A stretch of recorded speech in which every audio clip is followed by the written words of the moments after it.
I am resident of Colorado for YouTube. Joel Sains. I'm joined by my buddy Patrick McCray and my buddy Alan Gallant. We are here to continue our Star Trek movie review with Star Trek, the 2009 film, directed by J.J. Abrams, uh, written by Roberto Orsi and Alex Kurtzman, based on Star Trek by Gene Roddenberry, produced by J.J. Abrams and Damon Lindelof. Wayans. No, Oh, okay. Okay. Uh, Lindelof. cinematographer is Dan Mendel. Music by Michael G. Giacchino. Oh, okay. Giacchino. Cool, cool. Michael This, Giacchino. yes. He's This the- was, yeah, this was released April 7th, 2009 in Sydney Opera House. Released May 8th, 2009, United States. Budget 150 million. Box office $385.7 million. So, guys, so J.J. Abrams, his Star Trek, he does Star Wars. My first question is, which one did he do better, in your opinions? Yeah, this movie is the best he's ever done. Yeah. Yeah. His Star Wars stuff has a lot of holes. Lot of holes. He seemed to be more into Star Wars, Mhm. at least according to the press and everything else. Mm-hmm. Even going so far as to say, "Oh yeah, Star Trek's kind of like was a means to an end," which canceled out all of the pro Star Trek stuff he was saying during the promotion of that. I think he was really excited to be. I mean, Star Wars is obviously huge as well. I think he was really excited to put his stamp on it. But like you say, it's for every good, cool scene or whatever, there are a bunch of holes. So there's no holes in this movie. This movie moves like a freight train. It does. It does. And unlike how Spock is treated, Han Solo is a bad credit risk, Mm-hmm. and he dies by just being an old man who wants a hug. Yeah, yeah. Jesus God. Well, some of that had to do with, Harrison wanting to exit the series as well. I mean, It was such a burden. Yeah, He appeared for about 10 minutes. Yeah. Once after 1983, and even that's too exhausting for him. Yes. Yeah. Yeah. Harrison, boy, you're in it. You're in it, Harrison. Yeah. Yeah. And yet they still somehow make his character important. Good for them. Somehow. This movie is really, really good. Guys, when did you first see this one? Opening day. Week 1. I almost never went to opening day for whatever reason. Occasionally I would go to the midnight showing of a movie, but normally it was just like, okay, I can't go opening day, so I'll go next Monday or whatever the hell. It's kind of how I approached them. Yeah. Definitely opening week, though. Nice. I saw this on TV. Like what J.J. Abrams does, he does time travel. He messes with them. Eric Bana, great villain. Eric Bana's best performance in this kind of a movie is as this character. His Hulk sucked. At least in my opinion, I did not like his Hulk at all. But I do like him in this movie.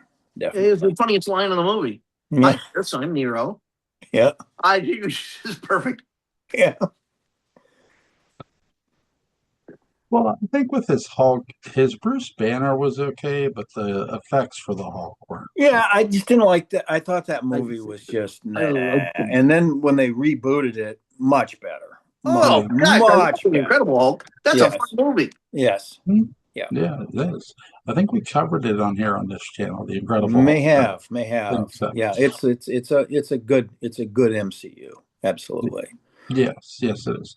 So, guys, what do you think here? Chris Pine is Captain James T. Kirk. He's just magnificent. He's wonderful, and he has Shatner on a spectrum. Yeah, he does so he doesn't overwhelm himself with Shatner. He's still Chris Pine playing Captain Kirk, but then there's every once in a while you get that, that tilt of the head or that attitude towards something, and he's got it. He's got a great modulation. I mean, I still have to say, I in this sense, stand with Vic. I think Vic Mignogna, his, Oh, it's great. it's my, it's, it may be my favorite Kirk. Well, I you have know, no problem with that at all. He's I very really, good. I really adore it. I think he's just Yeah. just fantastic. Yeah. Yeah, but Chris Pine is a hell of a lot of fun. Mm-hmm. Certainly, you're going to have the most fun with Pine there. Although by the third movie, he seems like he'd be just depressing to work for. I think everybody was getting tired. Well, I and it's do. also in the screenplay. Yeah. That's a Yes. thing that's in the Yeah, screenplay. yeah, I get that. But I also think there was some of that energy loss going on for some of the people that were involved with it. So, and I think that's part of why 4 never happened, you know. Yeah, yeah. I think once we get into Darkness, that was a big project, I think, too, for them. Mm-hmm.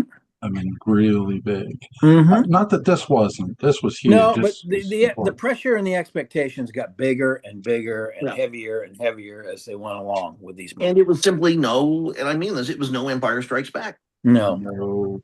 It did not really establish, not only can we do a sequel, we Mm-hmm. can top it in every regard. Right, right. They tried. They You did can- try. Really, you can see where the sweat is on the movie, Mm-hmm. people making it. But it's sort of like Into Darkness, which is going to sound more critical than I am, but it's like a mud pie that the finest chefs in the world have really busted their asses to make wonderful. But Yeah. you bite into it, It's still mud. it's still a mud pie. Yeah. No, the problem I think they had is that they started at the absolute top of their game. This movie is absolutely at the top of the scale. It's everything. It does everything that I want to see happen, except maybe some of the long-winded philosophical stuff. Right. It doesn't do that, but it absolutely it sits down and it says, "Okay, I know Star Trek's fun. You know Star Trek's fun. It's a Wallace McBride thing, really. Mm-hmm. I know Dark Shadows is fun. You know Dark Shadows is fun. Now we're going to absolutely, beyond a shadow of a doubt, show the rest of the world that doesn't know Star Trek is fun, thinks it's this geeky, just long horror thing. We're going to show them why it's fun and how it's fun. And God damn it, they did it. They absolutely did it. Let's make all these beautiful sets and let's just destroy every one of them. It's great. And what a cast. And they all get a moment. Mm-hmm. Frankly, they all get a moment so good. I would imagine every living member of the original cast was going, well, you never get to do that. But good for them. Yeah. Yeah. I love Zoe Saldana in this. And her is one of the roles that's really difficult to grasp and grab onto because it was so much, it was so much her. Plus, there isn't a tremendous amount of involved material on her. There is some, obviously, but I thought she did a fantastic job with it. And the relationship that she and Spock had, which would normally flip out a lot of purists and stuff like that. I don't think it does. It's just what it is. Yeah. And again, it's the Kelvin timeline anyway. It's supposed to be a little different. And it respected the characters. It didn't turn any of the characters into a lampoon. But we got a little bit of a laugh at Spock's expense a few times. Yes. By him, attempting to control the uncontrollable. Mm-hmm. And a great, because of the setup of what it was, of this alternate world, you get to see the original Spock in being the original Spock, not being a cameo, not being a guest as another character, like, oh, let's bring him back as Sarek, or something like that. So it's great. Yeah, we got the real deal. And you got Greenwood. Yeah. Who's just, he's no Anson Mount, but who is? But he's marvelous. And then, God, poor Anton Yelchin. Yeah, I still get Wonderful in the movie. pit. Yeah, I know he is great, and I still get that feeling in the pit of my stomach. I mean, Well, oh my God, what a tragedy! What an awful it's thing. heartbreaking. Yeah. He's so talented and so lovable. He's in one of my favorite vampire movies that nobody's seen called Only Lovers Left Alive, which is a Jim Jarmusch vampire Okay. with the guy who plays Thor, or the guy who plays Loki, Okay. Tom Hiddleston, Hiddleston. Yeah. and John Hurt as Christopher Marlowe. And Jeffrey Cool. Wright's in it also. But Damn. Yelchin's fantastic in the movie. Yeah. And then Carl Urban. Yes. Mhm. Perfect. Oh, who steals the movie. Steals scenes. That's for damn sure. Yeah, he's perfect. I mean, he got it. He got it. But it comes back to the writing also. Mm-hmm. And it's funny because Kurtzman is kind of become the showrunner, I think, on Neo Trek, on all the stuff on CBS All Access or whatever, Paramount Channel. Yeah. And for all of the people who say, "Oh, he doesn't get Star Trek, he destroyed Star Trek," well, yeah, but you can't say he doesn't get Star Trek. He does get it in a big way with this. Yeah. Yeah, and television is a different animal. It is. Different animal. Simon Pegg. Yeah. And awesome. and Ben Cross is the Beaver. Yeah. But you really, Ben Cross is so good in this. He's you know who Ben Cross is in this? He's Joshua Collins. Yeah. That's interesting. Whereas Mark Leonard is something else altogether. I mean, I like Ben Cross in this role. I do. But but all these guys are the versions. And so if it's going to be someone else, Ben Cross, pretty good choice. Yeah, hell of a choice. He does a really great job being Spock's father. It's so much more meaningful this time around than the last time. No offense to the other actor. No, absolutely. No, well, Mark Leonard had passed by this time, I believe. Oh yeah, yes. Oh yeah. There's only one other actor I would have considered, for that part. This is going to be a weird casting choice, but you just have to imagine what he would have done with it, especially the little glimpses of humanity he would have allowed himself. And I'm speaking of Sarek and not Spock. Kelsey Grammer. Mm-hmm. I think Kelsey Grammer would have been just wonderful. A warm but chilly character. Yeah. Which is what I think Sarek needs to be. Mm-hmm. Yeah, because he fell in love with an Earth woman. So. Oh my God, that heartbreaking line. Yes. Why did I marry your mother? Because I loved her. I loved her. Yeah.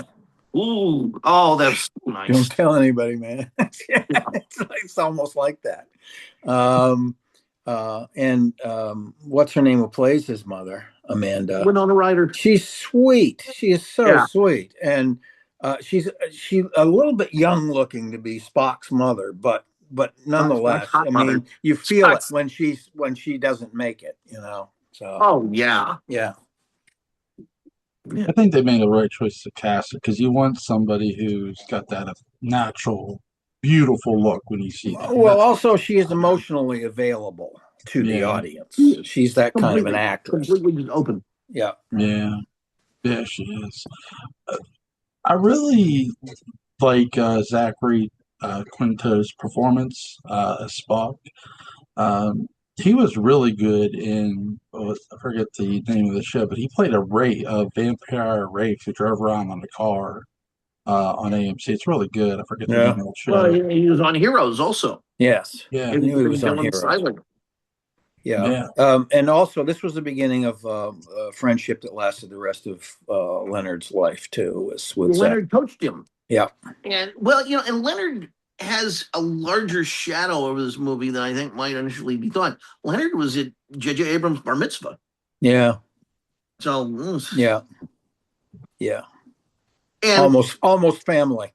Yeah. And that leads us to what a wonderfully comfortable, relaxed, but invested and enlightened performance as Spock. By Nimoy. I mean, he really has brought him beyond full circle, 1.5.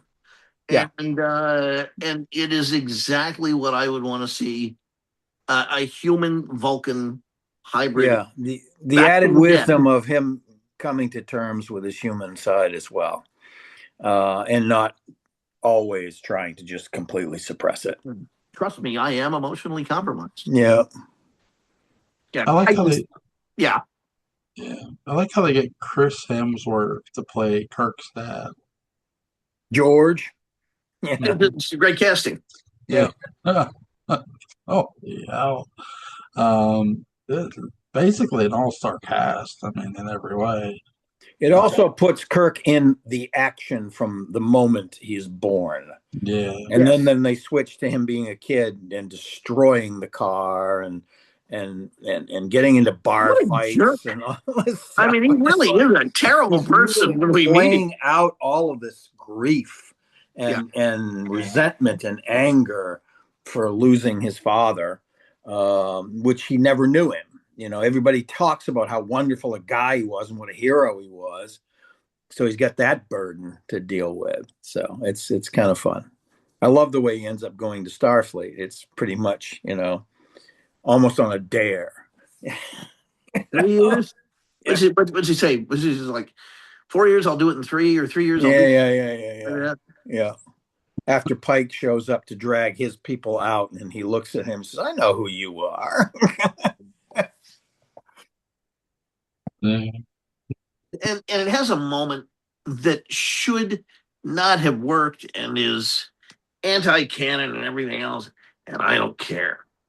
Because I've lived a moment very similar to it, and it's the motorcycle moment at the beginning of the movie. Yeah. Which to me is, because the movie's full of homages, that's the homage to The Right Stuff. Yeah. When he's on the horse and he sees the X-1 waiting for him. And, what a weird moment of destiny that I accept as maybe just being a dream. Whose dream? J.J. Abrams. Yeah. But I had that moment years ago, 1998, with Seaview Terrace, when I was on a bus that somehow stopped someplace on Ruggles where there was a decent view of it.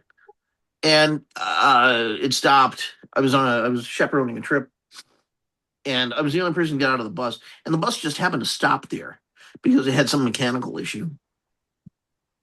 A perfect setup for this. I am in Newport, Rhode Island, the Seaview Terrace. Maybe I'd heard the name once or twice. Didn't really make the connection. Files magazine, but I didn't care. Yeah. And so I stepped out of the bus. And there it is. You're orange. Yeah. And that still to this day is the most magical moment of my life. Yeah. Yeah. What's some of you guys' favorite scenes from this movie? Oh my God. I mean, again, we've got this enormous intergalactic fight scene that goes on for hours, it seems like, but it flies. It's not really that long. I really enjoy the initial scene where he meets Bones, and Bones is bitching about the fact that the shuttle could blow apart at any second and all that sort of thing going on. I like all the stuff Bones does to get him onto the Enterprise. Yeah. That's pretty cool. I also like just all the relational stuff, like when he's in the room with the green alien, obviously he just got done putting it to her and he has to hide under the bed, and then Uhura comes in and he's already had a bad interchange with her. That's hilarious as well. But then you get into the real, the whole thing where the emergency occurs. Kirk is trying to basically establish dominance by arguing with everybody on the comm, and he's right, in his argument. But unfortunately, his comm side manner is not very good, so he's getting a lot of crap from people, particularly Spock. But all of that begins a relationship that obviously that's an eternal relationship in terms of Star Trek. And that's Kirk and Spock. And it doesn't start well. No, it doesn't. but Uh, it begins to grow, coalesce, adhere, glue throughout this movie, and it's wonderfully done. The writing is just perfect for that relationship, I think. yeah, for me, and this both should be the best scene and shouldn't be. It's a kind of crappy choice, so you're welcome. Uh, it's the very, very last shots of the movie when Kirk is on the bridge Hmm. and he's checking in with everyone, and they're all telling me, "Hey, everything's working," and Spock's there, and I felt like I'd been Permission, given something permission to come back. aboard. Yeah, yeah, I'd been given something back, yeah, and it was like, yes, good, yeah, thank you. yeah, It was the red door in yeah, Skyfall all over again. yeah, yeah, yeah. It's for me. It was that permission to come aboard. Oh yeah, You know, uh, permission granted. First officer, and blah blah blah. Thank you, commander. Blah blah blah. And we're where we're supposed to be, and everything. All was right in the universe at that point. and then just prior to that, Bruce Greenwood's one line: "I stand relieved." Yeah, Hmm. I'm relieved. Yeah. Yeah, maybe I don't think he said he stood relieved. Well, I am relieved. I am And relieved. Greenwood really he gets every meaning, every implication Hmm. possible in that in just 3 words. Yeah. Yeah, it's pretty cool. And then the last but well two other little factors in this that I think really make the movie. It takes a long time for us to see the entire Enterprise in one shot. Yeah. He did that on purpose to really emphasize its sense of size. Hmm. I love that, and then Michael Giacchino, who wrote a very kind of modernistic score rather than a romantic score. Hmm. But wow, does it work? Yeah, and in terms of the action shots, when they come out of warp with guns blazing, that is an awesome It shot. is. It's I mean, along with every friggin' missile port and phaser port is just going off when they come out of friggin' warp. It's great. Yeah. Really love the scene when we meet Scotty. That is fun.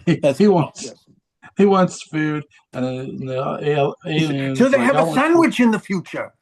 food.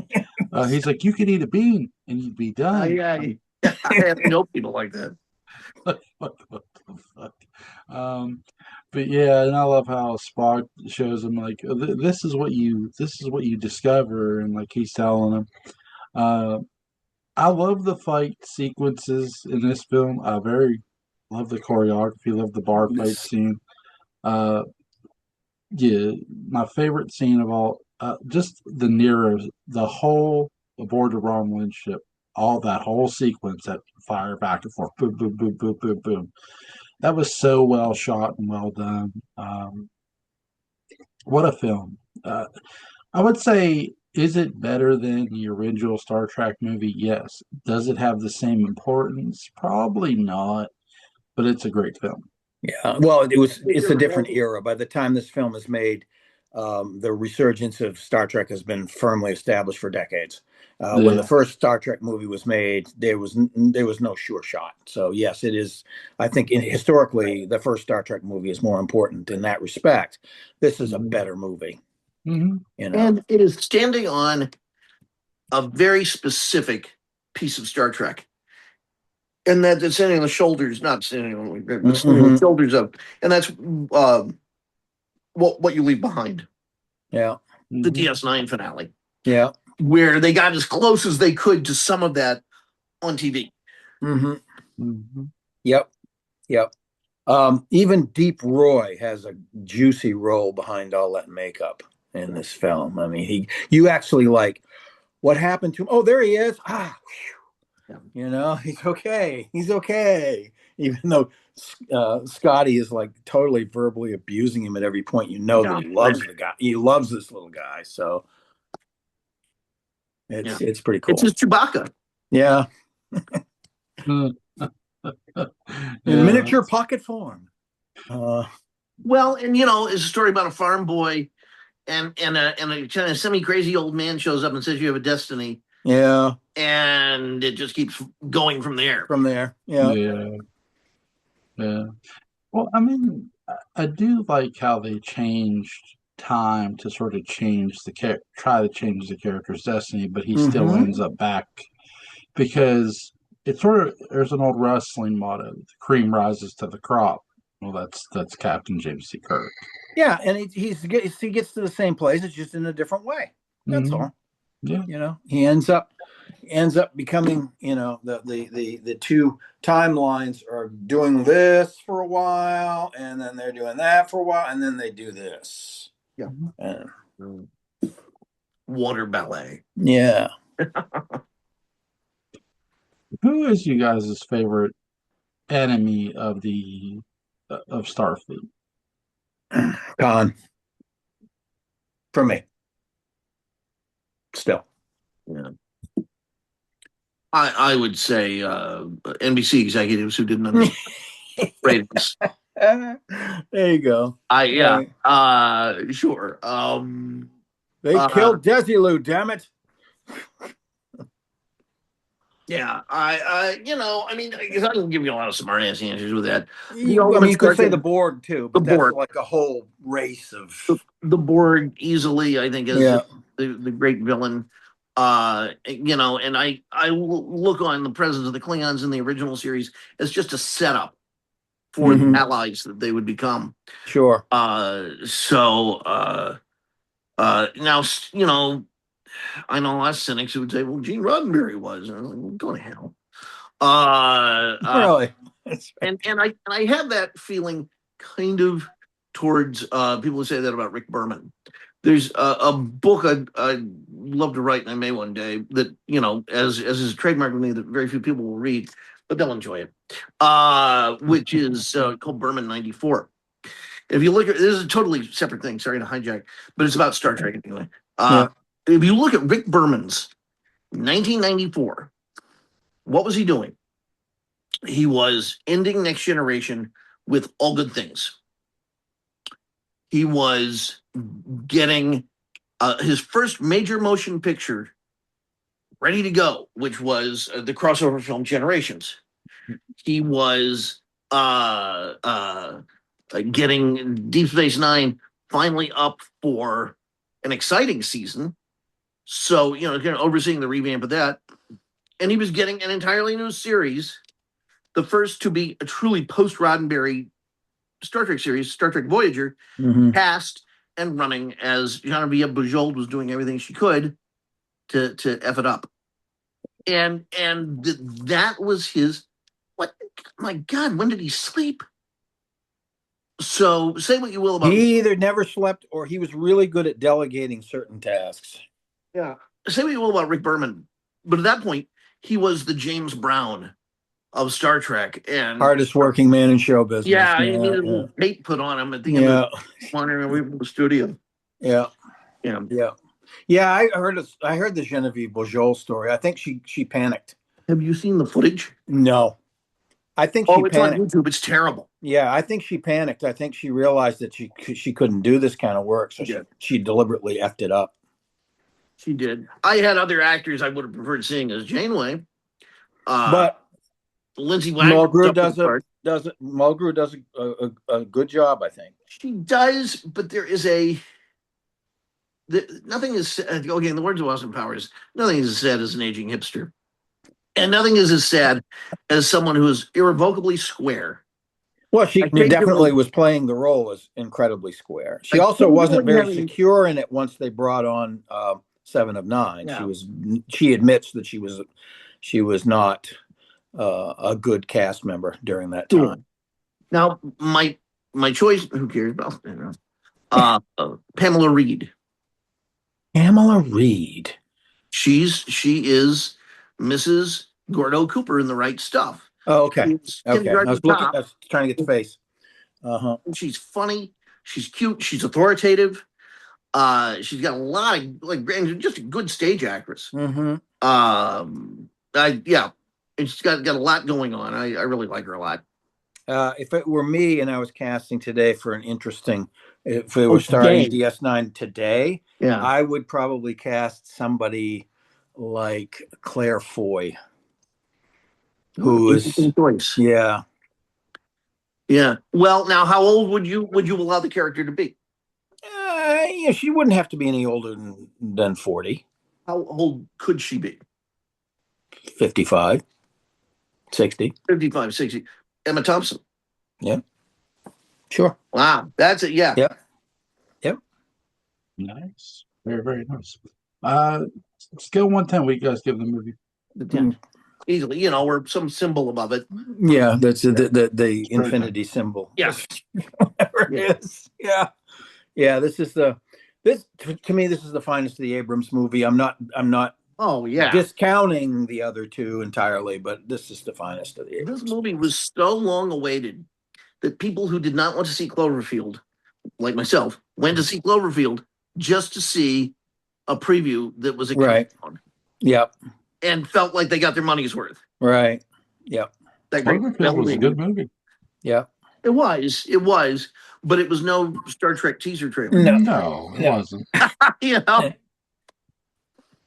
I found Cloverfield unsettling, which is what it's supposed to be. Yeah. Yeah, it isn't. Well, then there's Cloverfield 10 Lane, which is really fucking silly. Yes. Yes. Yes. John Goodman. Oh my god. Mm-hmm. Mm-hmm. Oh my god. Then they went into space, and that's even more unsettling. Well, then they crashed into the moon and paired up with the Amityville house. Well, yeah, that movie's just insane. Amityville on the moon. You've seen Leprechaun in space, right? You've seen Oh that no, one, right? no. On the way to No. Make sure you're taking something before you do. Okay, like NyQuil. Oh, don't worry. Don't worry, I'm on it. Yeah, like NyQuil. Oh, You should. Like there A you little go, blue NyQuil. bottle. The little blue bottle. Yeah, oh my god, that movie's crazy too. It's funny. It's funny, but it's crazy. It would have to be. God bless Warwick Davis. My God, in that movie because he carries Hey, it. I made as long as the check's cleared. Yeah, hold on. his The sound went out there for me. Are you talking about the tin drum? Well, Warwick. Okay, No, it's a joke. It's a joke. It's a joke. Don't. No, in that movie, Warwick Davis, he carries that movie really well. Oh, you want some Warwick Davis? Check out either Life's Too Short, which was his HBO series that Ricky Gervais produced, or the third season of Idiot Abroad, where he's teamed up with Carl Pilkington as himself traveling the world. Oh my God. It's great. I'm sure it is. Oh, fuck. Are we good for tomorrow night? Yeah. I think so. Yep. Okay. Oh my God. First of all, I want to thank you guys so much for being patient. Much worries. appreciated. We had a fun conversation, so it's all good. Yeah. Link to Patrick McCray's Dark Shadows Day book about is going to be in the description box. Link to Alan Gallant's YouTube channel. Colin's Port After Dark is going to be in the description box. He has a new video up. God damn it, go check it out.